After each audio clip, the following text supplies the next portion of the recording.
এ পুচকে বান্দর, কথা বললে গায়ে লাগে না? চড়াই দাঁত ফেলাই দেবো, যা এখান থেকে যা। ভাই এটা তো হয় না, আমাদের হুজুর বলেছে কোনো লোক দেখলে নামাজের দাওয়াত দিতে। বুঝছি, সোজা আঙ্গুলে ঘি ওঠে না।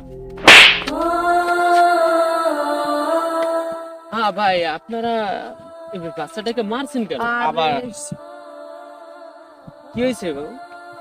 আমি এদেরকে নামাজের দাওয়াত দিচ্ছিলাম, তাই আমাদেরকেও মারছে। হ্যাঁ আমাদের আচ্ছা ভাই, আপনারা জান তো এখান থেকে। না শুনেন ভাই, আরে কি ব্যাপার, একের পর এক কতক্ষণ ধরে জ্বালাইতেছে, আবার আপনি আসছেন আমি কি জন্য? বলছি, ও তো খারাপ কিছু বলে নাই।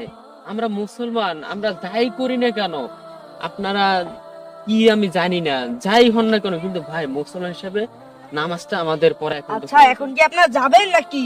তাড়াতাড়ি ফুটুন, এখান থেকে ফুটুন তাড়াতাড়ি। এ বাবা আসছে জ্ঞান দিতে।